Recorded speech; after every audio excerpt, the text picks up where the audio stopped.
का जो चंद्र है वो विशाल काय है और उस चंद्र की पूर्णता में हमारी अभिलाषाएं भी पूर्ण हो। आप आस्था चैनल के माध्यम से जितने लोग कथा सुन रहे हैं, फेसबुक यूट्यूब पर जितने कथा सुन रहे हैं और कुबेरेश्वर धाम में जितने कथा सुन रहे हैं, आप में से कितने लोग हैं जो पूर्णिमा का व्रत करते हैं? जो माताएं करती हो जरा हाथ उठाइए। पूर्णिमा का व्रत जो करती है, करते हो ना आप लोग? रखिए हाथ।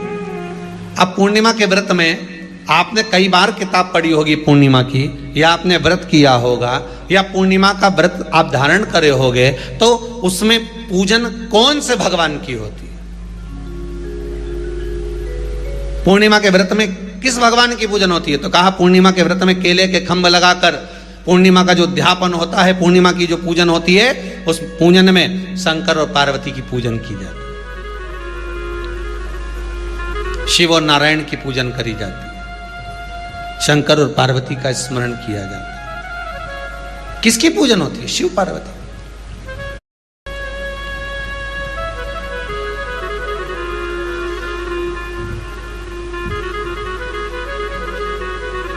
क्यों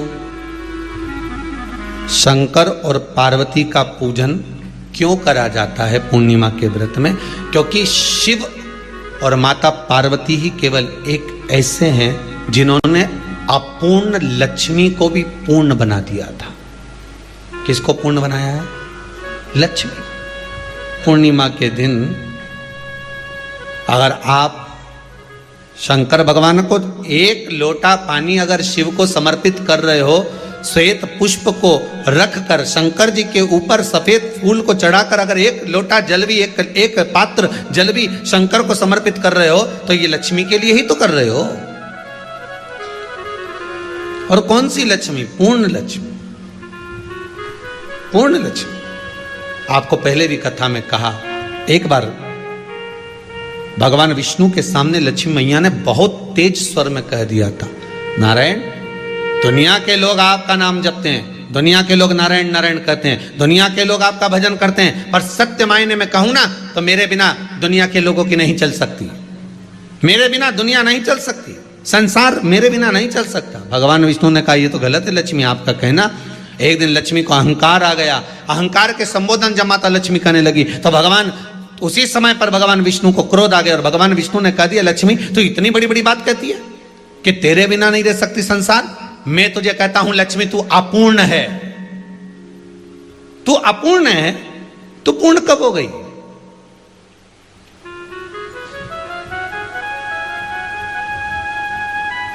तेरी पूर्णता कहां हो गई? लक्ष्मी की आंख से आंसू बहने लगे। आज आपने मुझे अपूर्ण कहा है। आपको मालूम है आप मुझे अपूर्ण कह रहे हो? आपको यह ज्ञात हो रहा है आप मुझे अपूर्ण कह रहे हो? भगवान कहते हैं, हाँ लक्ष्मी, मैंने तुझे अपूर्ण कहा है। अपूर्णता का मतलब आप जानते हो ना? भगवान कहते हैं, लक्ष्मी मैं सब जानता हूं। लक्ष्मी रोती हुई माता सरस्वती के पास पहुंच गई। सरस्वती ने पूछा, क्या बात है लक्ष्मी, क्यों रो रही हो? लक्ष्मी जी ने कहा, क्या बताऊं सखी, मेरे पति ने आज मुझे अपूर्ण कह दिया है। तो क्यों रो रही है तू? अपूर्ण अगर कह दिया, पति ने ही तो कहा है ना, तो क्यों रोना? चल मेरे साथ में। और सरस्वती मैया माता लक्ष्मी को लेकर सीधे पहुंच गई माता पार्वती के यहां। माता पार्वती के यहां जब पहुंची है, माता पार्वती ने लक्ष्मी जी को देखा और सरस्वती को देखा तो पूछा कि बात क्या है, क्या हो गया ऐसा, क्या हुआ, क्या है ऐसा जो तुम दोनों आज मेरे पास में आई? क्या हुआ? पार्वती जी कुछ बोलती, शिव जी का ध्यान माता सरस्वती की ओर और लक्ष्मी की ओर गया और भगवान शंकर जान गए कि आज भगवान नारायण ने लक्ष्मी जी को अपूर्ण कहा है। अब देखें माता पार्वती क्या कर सकती है, इसको पूर्ण बनाने के लिए करेगी क्या? क्या हुआ? माता सरस्वती जी बोली, लक्ष्मी को अपूर्ण कह दिया। अपूर्ण कह दिया?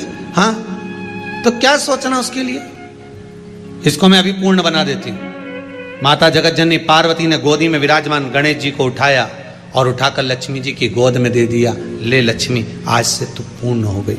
लक्ष्मी, आज से तू पूर्ण है।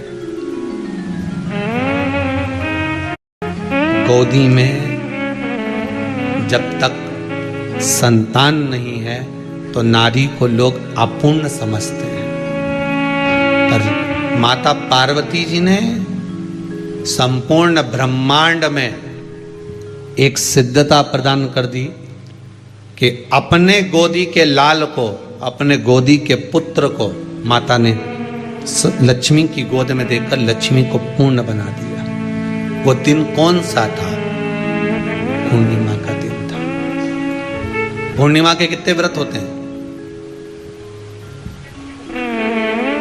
बोलते जाओ, जरा जल्दी जल्दी बोलो।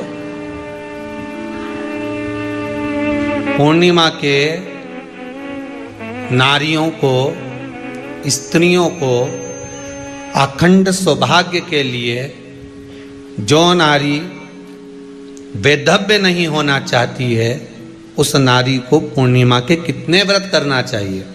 जिस नारी के यहाँ संतान नहीं हो, औलाद नहीं हो, उसको पूर्णिमा के कितने व्रत करना चाहिए? जिस नारी का पुत्र, पति बहुत बीमारी से ग्रसित हो, लग रहा हो कि ये मेरा बेटा बहुत बड़ी बीमारी में घिरा हुआ है, तो नारी को कितने व्रत करना चाहिए? स्वयं भगवान कृष्ण ने माता यशोदा को द्वापर में भी बताया है कि पूर्णिमा के 32 व्रत होते हैं। कितने व्रत होते हैं? 32।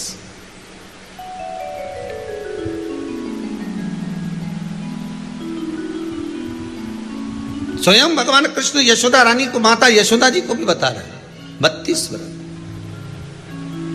अब आपको किसी ने बता दिया होगा कि 8 कर लो, 7 कर लो, 6 कर लो, 12 कर लो, इसलिए आपने बोला कि 12 कर लीजिए, 32 कर लीजिए। अरे यहां तो द्वापर की कथा भी कहती है। यशोदा जी ने एक बार भगवान कृष्ण को रोक कर कह दिया, ए कन्हैया रुको। कन्हैया बोले, बोलो माँ, क्या बात है?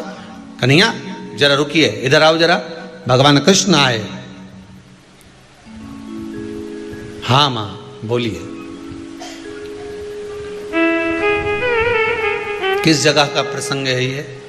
जिस समय पर राधा रानी कुरुक्षेत्र में नंद बाबा और यशोदा जी को लेकर कुरुक्षेत्र के कुंड में, ब्रह्म सरोवर में स्नान कराने के लिए लेकर जाती है, ग्रहण का समय पर। और जब भगवान कृष्ण उस कुरुक्षेत्र के उस सरोवर में स्नान करने आते हैं, तब यशोदा जी ने अपने लाला से प्रश्न किया है, पूछा है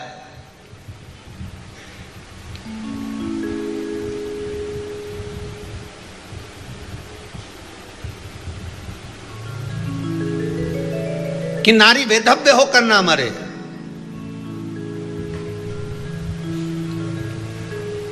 उसका पति कोई रोग से ग्रसित ना हो, उसका पुत्र किसी रोग में ना पड़े। अरे भाई कितना सुंदर संवाद लिखा है। अगर किसी माता का पुत्र मान लो किसी नशे में डूबा हुआ है, कोई नशा कर रहा है और गलत नशा है, आपको लग रहा है कि ये नशे में डूबा हुआ है, आपको लग रहा है कि ये गलत जगह पर डूब गया है, आपको लग रहा है कि मदिरापान में, मांसाहार में या अधिक गांजा आदि का जो भी नशे होते हैं, जितने भी नशे, उसमें डूब चुका है। और माँ उसको समझा रही है, तू नशे में मत डूब, तू इस काम को मत कर, तू ये गलत कर्म मत कर। माँ उसको समझा कर हार गई। तो मेरा माताओं से निवेदन है, आप उसको समझाना बंद कर दो, एक काम करना प्रारंभ कर दीजिए। हमें जो शिव महापुराण के माध्यम से शास्त्र कह रहा है कि आप 32 पूर्णिमा के व्रत प्रारंभ कर दो। उसमें करना क्या है आपको? केवल जिस दिन व्रत रहे, रात्रि के समय पर कोई भी मीठा, कुछ भी सामग्री आप चंद्र की रोशनी में, चंद्र को अर्घ देने के बाद, पूजन करने के बाद उसको रखो, और वही सामग्री जो नशा कर रहा है उसको पूर्णिमा के दूसरे दिन उसको खिलाओ। आप धीरे धीरे खिलाना चालू करेंगे, जिस नशे में वो डूबा हुआ उस नशे से वो छूटना प्रारंभ हो जाएगा। 2 पूर्णिमा व्रत करके तो देखो, 3 में तुम्हें जरूरत ही नहीं पड़ेगी। धीरे धीरे आप रुक, वो छूटना प्रारंभ हो जाएगा। स्वयं भगवान कह रहे हैं, यशोदा मैया ने कन्हैया को रोक लिया कुरुक्षेत्र के उस मैदान में। और भगवान कृष्ण का दर्शन माता यशोदा जी करी। बहुत बहुत दिनों के बाद माँ को, आज माता यशोदा को लाला का दर्शन हुआ, बहुत समय के बाद, जाने के बाद, बहुत समय। जब देवता 33 कोटि देवता उस चंद्र के इंतजार में रहते हैं कि ये चंद्र प्रबल होगा, तब जाकर ये चंद्र यहाँ पहुंचेगा, तब जाकर हम मंथन करेंगे, तब जाकर वो अमृत मिलेगा, और उस अमृत को देवता धारण करेंगे तो वो आनंद पा जाएंगे। तो हम क्यों शरद पूर्णिमा छोड़ें? हम क्यों एक एक पूर्णिमा छोड़ें? एक एक पूर्णिमा के महत्व को जानिए। कोई पूर्णिमा साधारण नहीं है, कोई प्रदोष साधारण नहीं है, कोई शिवरात्रि साधारण नहीं है। 12 महीने शिवरात्रि पड़ती है, 12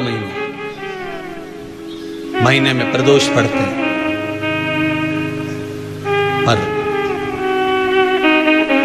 12 महीने पड़ते हैं, हम उसका महत्व ही नहीं जान पाते।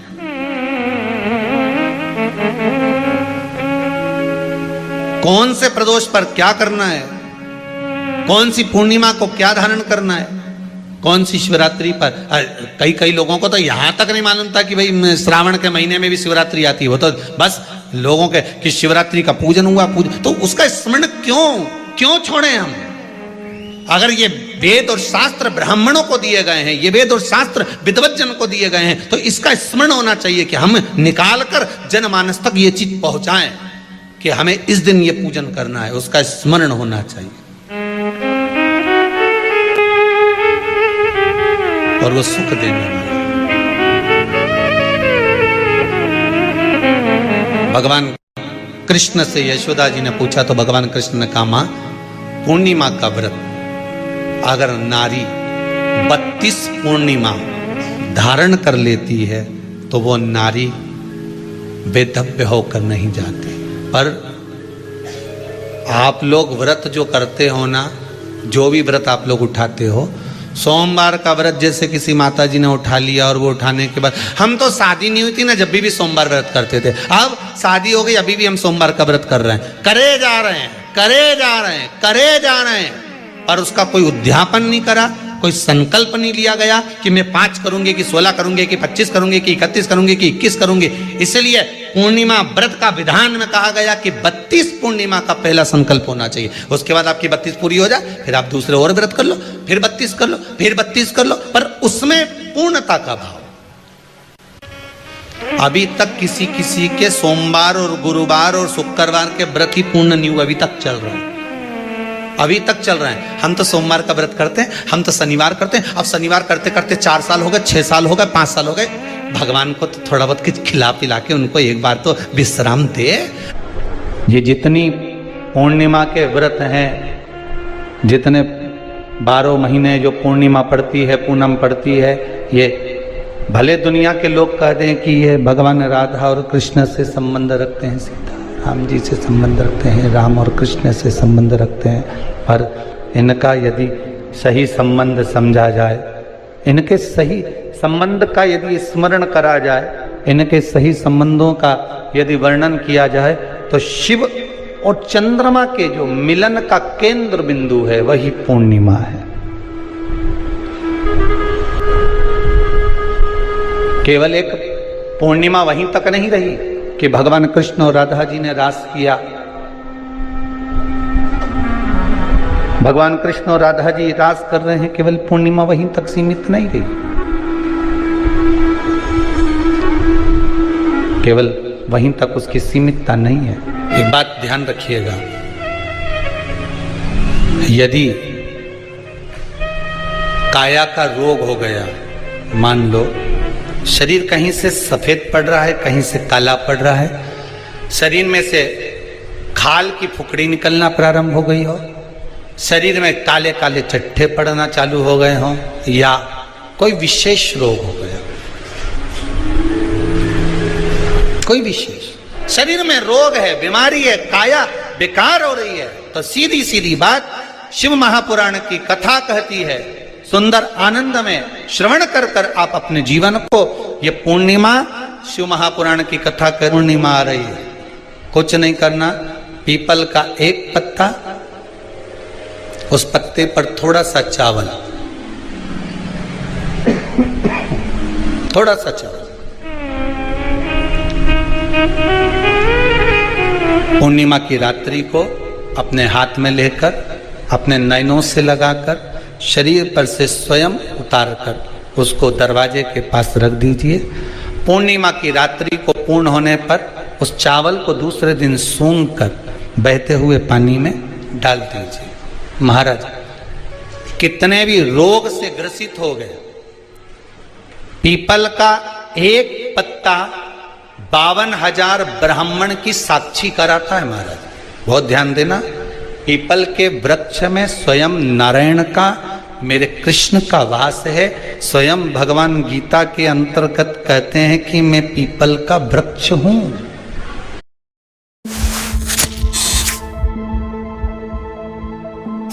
अपनी त्वचा के अंदर देखिए, कितनी खूबसूरत है ये मिलियंस ऑफ सेल्स, जिनकी सुरक्षा करता है इसका नेचुरल बैरियर। नारायण उसी में बसता। 52,000 ब्राह्मणों का वासा एक पीपल के पत्ते में होता है। और आपको पहले भी कथा में कहा, गाय, ब्राह्मण, बहन, बेटी, ये सब काल का हरण करने वाले होते, काल को हरने वाले हो। रोग को मिटाइए। शिव का स्मरण करो। पूर्णिमा के दिन चावल का एक आखा दाना, आखा दाना जानते हो, पूरा खंडित चावल नहीं, कितना चावल, एक दाना चावल का शंकर भगवान के शिवलिंग पर समर्पित करिए। एक बेलपत्र जिसका डंडी का मुख अपनी ओर हो, जहां से चावल चढ़ाया है, उस चावल के ऊपर अपनी कामना कर कर रख दीजिए और चंद्रमौली भगवान का स्मरण करिए। कौन से भगवान? शंकर भगवान का सर्वश्रेष्ठ सुंदर नाम है चंद्रमौली। चंद्रमौली भगवान का स्मरण करिए। अपनी कामना कर कर, बेलपत्र समर्पित कर कर शिव जी पर एक लोटा पानी, एक जल पात्र समर्पित करो, कलश से जल चढ़ा दीजिए, नैनों में वो जल लगाकर अपनी कामना कर कर वापिस घर को आइए। अगली निमा आएगी, जो कामना करी है मेरा चंद्रमौली भोलेनाथ उसे पूर्ण कर ही देगा। शिव उपासना के लिए जितनी 12 महीने में पूर्णिमा पड़ती है, एक एक पूर्णिमा का व्याख्यान वर्णन करेंगे। आज तो कथा का महत्तम दिवस है, पहला दिवस है, तो हम उसको महत्व समझें कि पूर्णिमा का महत्व क्या है। हम उसका महत्व समझें कि शंकर और चंद्र का रिश्ता क्या है, संबंध क्या है।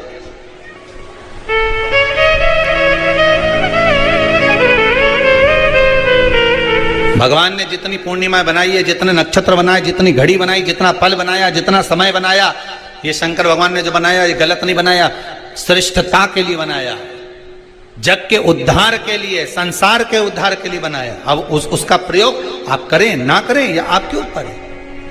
आप उसका प्रयोग कर रहे हैं ना कर रहे हैं, आपके ऊपर, पर जो बनाया है मेरे भगवान,